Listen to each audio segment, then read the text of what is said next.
Hello students, welcome back to my channel. आज का topic है कॉर्निया। हम जो भी कॉर्निया का फंक्शंस होते हैं, इसकी लेयर्स होती हैं, वो हम डिस्कस करने वाले हैं। The definition is cornea is a transparent avascular watch glass like structure. Cornea transparent है, एवेस्कुलर है, यानी इसमें कोई भी ब्लड सप्लाई प्रेजेंट नहीं है। That's why it is transparent. And जो स्ट्रक्चर है वो वॉच ग्लास के जैसे है। और जो कॉर्निया है वो 1/6 of the outer fibres coat of the eyeball, यानी कि जो 1/6 पार्ट जो है फिबर्स कोट का, जिसमें स्क्लेरा एंड कॉर्निया होते हैं, उसका 1/6 पार्ट ये बनाता है। डायमेंशंस इसके हैं, एंटीरियर सरफेस जो है कॉर्निया का, उसका हॉरिजॉन्टल डायमीटर 11.7 mm होता है, वर्टिकल डायमीटर 11 mm होता है। And the posterior surface is circular and जो एवरेज डायमीटर होता है वो 11.5 mm होता है। डायमेंशंस बहुत इंपॉर्टेंट है, जैसे कि हम कॉन्टैक्ट लेंस वेयर करते हैं आइज़ में। इन डायमेंशंस को ध्यान में रख के ही जो कॉन्टैक्ट लेंस है वो मैन्युफैक्चर होते हैं। नेक्स्ट स्लाइड पे चलते हैं। थिकनेस ऑफ द कॉर्निया जो एवरेज है वो 500 to 550 माइक्रोम है। And radius of the curvature is anterior जो है वो 7.8 mm है, एंड पोस्टीरियर जो है वो 6.5 mm है। रिफ्रैक्टिव इंडेक्स जो है कॉर्निया का वो 1.376 है। And refractive power of the cornea is about 45 dioptres. And जो आई का जो टोटल डायोप्ट्रिक पावर जो होती है that is 60।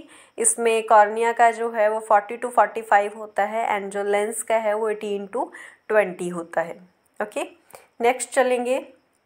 Cornea consist of 6 layers, that is what epithelium, बोमेंस membrane, stroma, pre desmids membrane जिसको डुआज लेयर भी बोलते हैं, desmid membrane and endothelium.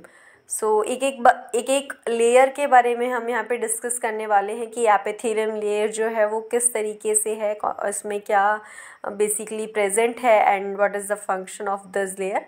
Okay, यहाँ पे स्ट्रक्चर आप देख लें। जो कॉर्निया है वो इस तरीके से, हमारा जो लेयर्स है वो इस तरीके से अरेंज्ड हैं। सबसे पहले एपिथेलियम है, देन बोमेंस मेम्ब्रेन है, देन स्ट्रोमा, फिर इसमें डुआज लेयर है, डेस्मिड मेम्ब्रेन है, एंड एंडोथेलियम है।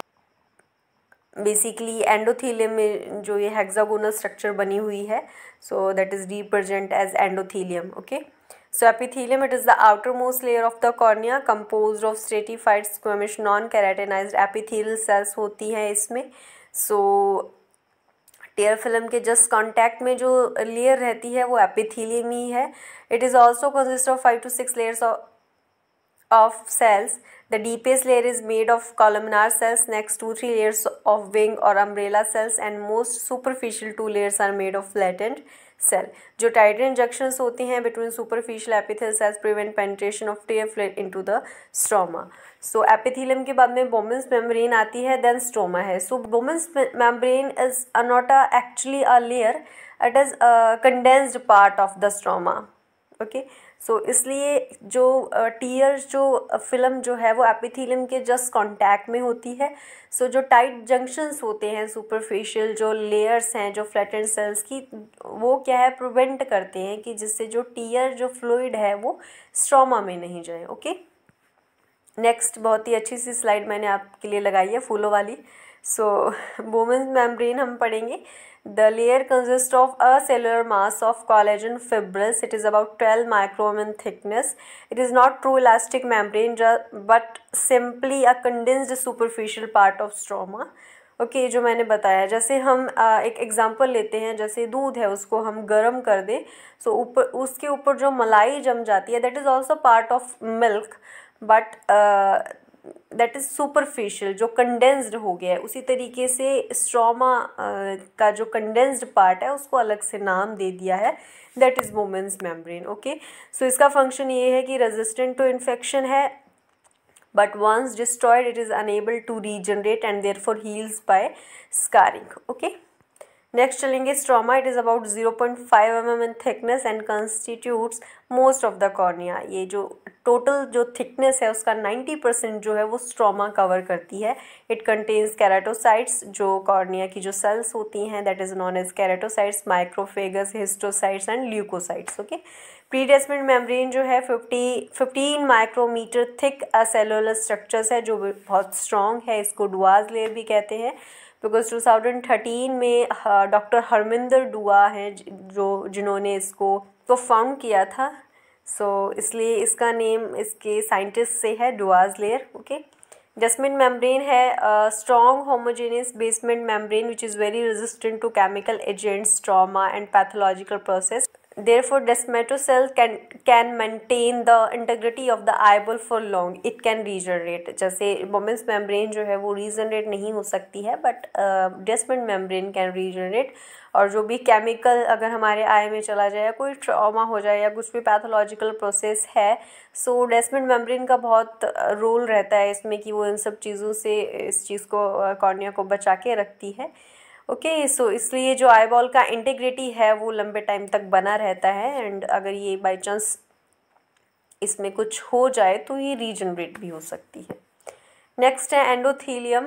सो consist single layer of flat polygonal mainly hexagonal epithelial cells which on slit lamp biomicroscopy appears as a mosaic. Okay, the cell density of endothelium is around 3000 cells per mm square in young adults. और जैसे जैसे as बढ़ती है वैसे वैसे जो ये sales हैं वो कम होते जाते हैं। जो हेल्दी कॉर्निया होता है उसमें basically 3000 cells per M square जो है वो हमें मिलती हैं। The endothelial cells contain active pump mechanism which keeps cornea dehydrated. So जो इसमें पंप मैकेनिज्म होती है बेसिकली जो एंडोथेलियल सेल्स होती हैं, सो जिससे कॉर्निया जो है वो डिहाइड्रेट रहता है। ओके, सो यहाँ पे लेक्चर हमारा कंप्लीट हो गया है। It is very simple and बहुत ही छोटा सा ये टॉपिक है कॉर्निया। सो इसकी डिजीज़ भी बेसिकली हमने पढ़ रखी हैं किस तरीके से, जो हमने कैराटोकोनस भी रीड कर रखा है। अगर स्टूडेंट्स आपने नहीं पढ़ा है तो पीछे मेरे लेक्चर में जाके चेक कर लें। सो उसमें आपको मिल जाएगा ये कॉर्निया की डिजीज़ होती हैं कैराटोकोनस, जो बेसिकली किस तरीके से होता है वो उसमें सारा बताया हुआ है। एंड आई होप ये लेक्चर आपको समझ में आया होगा।